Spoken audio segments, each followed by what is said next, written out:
Hey guys, Kevin Daly here from PaintersRx.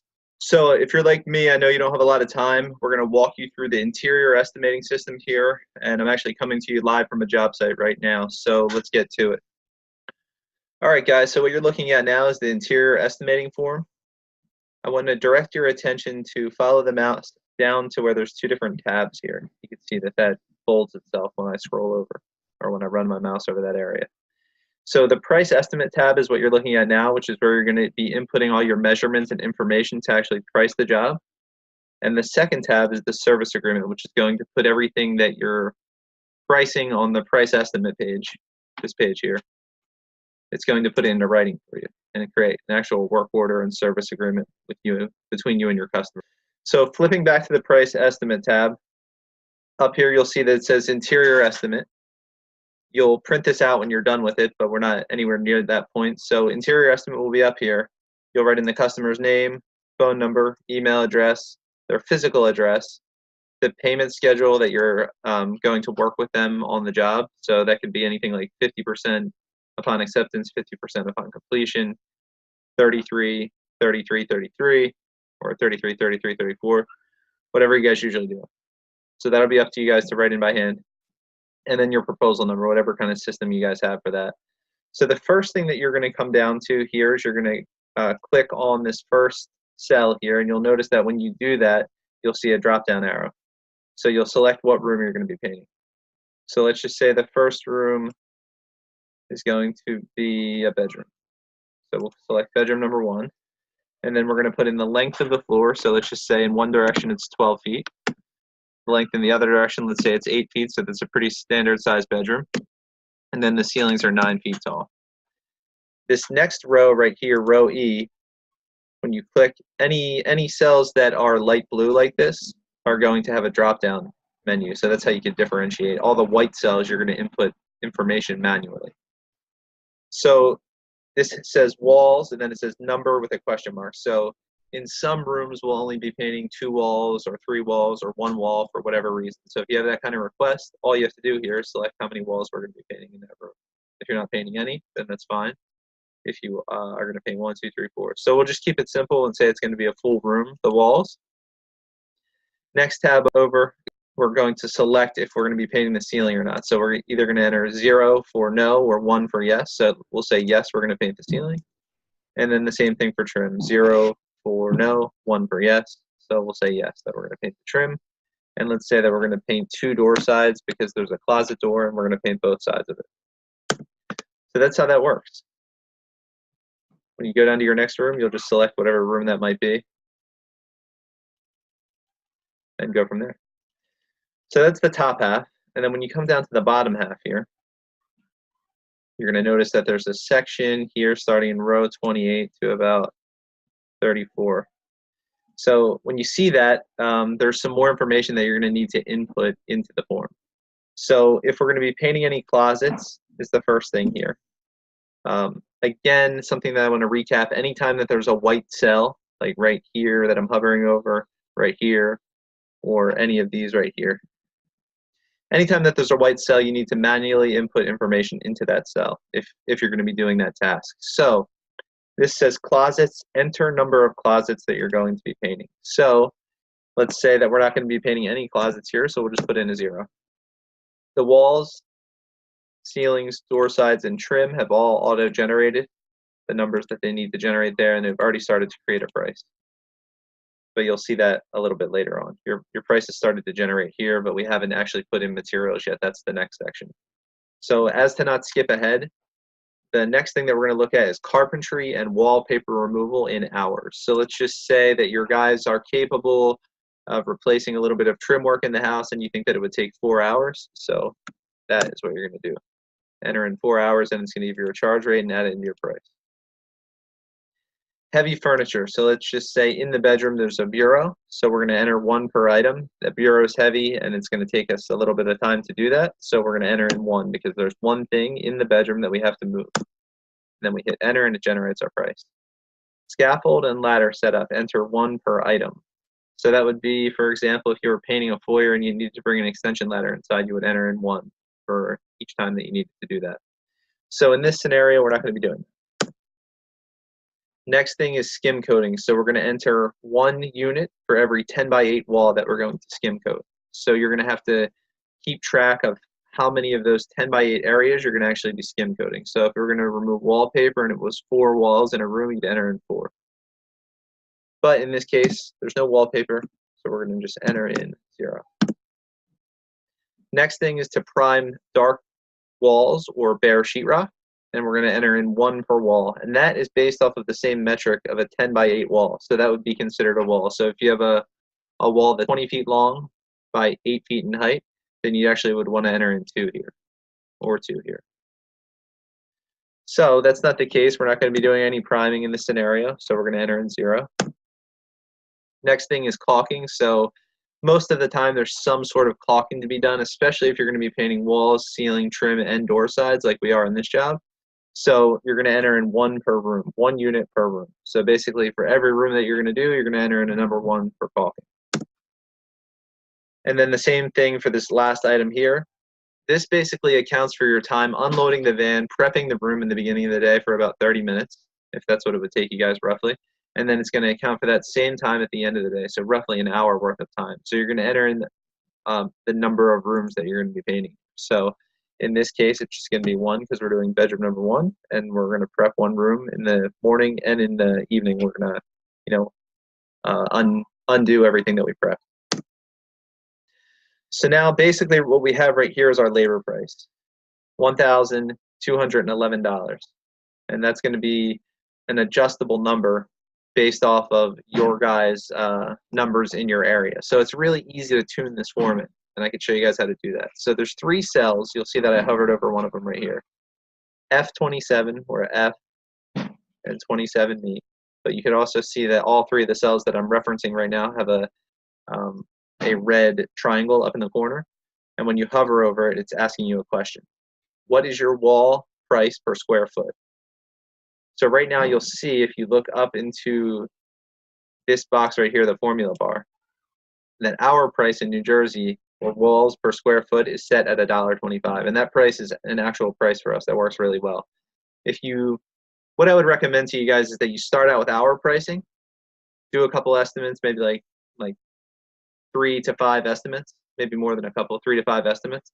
And when you guys get some feedback from your customers, either you're going to sell the jobs or you're going to get some feedback about your pricing.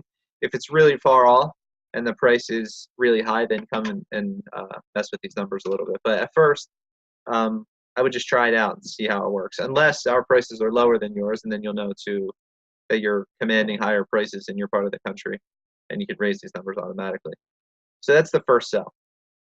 The second cell here, when you hover over it, you'll see that it says ceilings per square foot price. So you'll see that we charge $1 if you look up in the formulas bar. And then the last is charge rate per hour for miscellaneous tasks. So what that is, we charge $55 an hour for miscellaneous tasks. An example of that would be heavy furniture. So you'll see that when we're entering in 1 here, it's basically 1 hour or 1 item of furniture being moved, and what we're charging is $55 an hour. So if your charge rate is a little bit different than that, let's just say you guys charge 50, you'll just enter that in that box and hit enter, and you'll see that your price is adjusted, and you'll see that your price per heavy item for furniture is adjusted also. That's going to tweak a couple different things in this form. It's going to tweak your carpentry hours. It's going to tweak heavy furniture. Scaffold and ladder is a possibility. I think that might be set on a different metric. Let's check here. No, that's set on the same metric also. So, and the other thing it's going to also account for is prep of the room at the beginning and end of the day. So that's how you would change that number if you guys needed to, and you also understand how to tweak the other numbers. So let's just go back to our regular charge rate here, because that's the way that I'm used to working. So $55 an hour. Now we're back to our $12.66 before we add in materials. So another beautiful thing about the form is it auto generates how much materials you're going to need for each room for the entire job, also based off of the measurements that you input at the top up here. Length of the floor, width of the floor, and ceiling height. So, and also if you're going to be painting trim in the room or not. So you'll see that row 39 is the material for walls, 40 is trim, 41 is doors, 42 is ceilings, and 43 is primer. So again, all the yellow cells are auto-generating, so you don't have to fill any of those in. You'll just fill in the white cells. And in this, the thing that you really have to focus on here, the only row that actually matters as far as your pricing is going to be row E, right there, your price per gallon. So whatever type of wall paint you've promised to your customer, let's just say an example for us would be Benjamin Moore Ben, which is a middle of the line interior paint that we recommend a lot. So let's just say we get that for about 36 a gallon for the walls. If you wanted to put in a finish here, you could. You could either handwrite it or put it in right now, type it in, eggshell for the walls. And then your price per gallon per trim, let's just set for trim might go up a little bit. Let's just say it's 38. So it's going to charge for that gallon. The doors, we're going to use semi-gloss again, so it's going to be 38. And the ceilings, we're going to use flat, and that price might even drop a little bit. So let's just say it's 32 for the ceiling paint for the room. So, and then we can put our finishes in if you'd like to. It depends how detailed you guys want to get. It's not hugely important. So semi-gloss, semi-gloss, and flat. And then colors, I would just recommend writing these in on the service agreement rather than trying to squish it in on this part of the form. This part of the form is all manual, so you're going to have to fill in this stuff at the end because you really don't know what options or what rooms people will go with. So the subtotal, discount, tax, and total will be filled in manually after you print it out. But you'll see that the price has changed to $14.82, and that is after materials have been added in because it's accounting for all these totals. So basically, that's exactly how the price estimate tab works. The service agreement, now that we flip over to that, is very clear also. It breaks everything down by task and area. So basically, it's the first thing you're looking at is the task. So the first one that's pretty common with most interior paint jobs is that you're going to repair nail pops with screws or whatever method you guys use. So if you're going to do that, once you print this out, you circle yes, and then you just give a brief description of where. And if you aren't, you circle no, which goes without saying. So skim coating. This will actually auto-generate, so you don't really have to tweak too much here. It's going to let you know that the areas that you're going to be repairing are either over or under 1 foot by 1 foot. It takes inputs from this tab right here. So skim coating, if we put a 1 in there, in that cell, you'll see that it charges for a 10 by 8 wall. And then in the written service agreement, you'll see that it says as needed on large areas. And then if you remove that, you're going to be doing just minor skim coating with the job that you don't need to account for because it's just nail holes and stuff like that. You'll see that when you remove that, send that back to 0 for the skim coating, that this says not applicable areas over 1 foot by 1 foot. That way, if something comes up during the job, it's very clear that you didn't charge for it and you'll have to charge additionally because we all know that big sheetrock patches take a lot of work to get them perfect, and sometimes they're never perfect. So the next task is removing wallpaper, which operates in the same behind the same ideology as repairing nail pops with screws. So you circle yes or no and just describe where. So the next area is caulk with siliconized caulking, and you'll see that it says as needed on trim. So this is another part of the written service agreement that's auto-generating. So you'll see that if you go down to the price estimate tab and you remove caulking for the room, for some reason you're definitely not going to caulk in any rooms, doesn't need it, or they just requested that you don't. You can go to the service agreement and you'll see that it says not applicable now. And if we go back and it's running caulking again for one room, the bedroom that we're doing, you'll see that it appears and it's going to say as needed on all the trim. So as far as the interior form goes, that's about all of the self auto-generating things that it does. We made it as easy as possible for you guys. So all the options that you have on the price estimate tab up here when you click a drop-down menu for a room, starting with foyer and going all the way down to bedroom number 4, are matching your service agreement for the door sides, the trim, the walls, and the ceilings. So you'll just go step by step. Painting door sides, you'll circle all the rooms that apply. Painting trim, circle all the rooms that apply. Painting walls, circle all the rooms that apply. Same thing for ceilings, circle all the rooms that apply. You'll notice that it goes all the way from foyer up here in every box here, all the way down to bedroom number 4. And then another thing that I would recommend doing is anything that you're specifically like not going to be painting for sure. Like if you're doing a big job and you're going to be painting all the rooms except for the basement, you're not doing anything in there, then I'd recommend circling in the not painting section, basement, just to make it really clear that that's an area that you're not going to paint. So there's an area down here for extra notes. It's called finishes, scheduling needs, their areas being painted, and other notes. So you're going to list how many coats in all the areas, so 1 or 2, or maybe it's a mix. What finishes on what surfaces. So if you aren't able to fit in the finishes or the colors on the price estimate down here, like I had shown you in row C with eggshell, semi-gloss, semi-gloss, flat, then you can do it here on the service agreement because there might not be enough room. Replacing electrical plates. So if you remove electrical plates and they're really old and the customer has asked you to replace them, then you want to include that here in your written service agreement. So when you and your crew go to do the work, it's not forgotten. Or if you're in a management position where you won't actually be on site every day, this written service agreement can be turned around, handed to your crew. It doesn't list any pricing information, which is pretty nice. Important sometimes if you have a company where all that's not see-through. And it gives them marching orders for exactly what you promised on the day of your estimate to your crew to deliver the work as promised.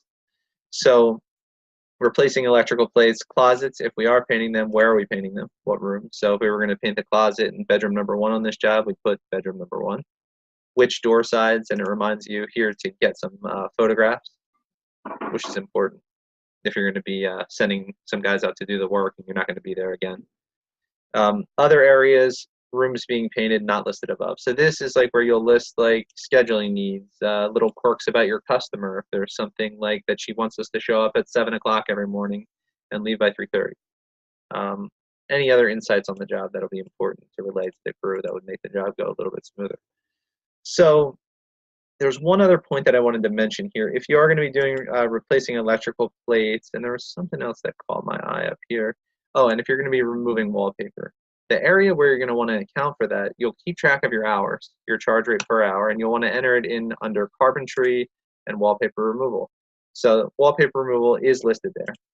But I guess the thing that had caught my attention there was replacing electrical plates. So if it's going to take a substantial amount of time, or if you're the one that's going to go and purchase them from the store, then it would definitely be important to charge for that time, an hour, 2 hours, 3 hours, whatever it's going to take.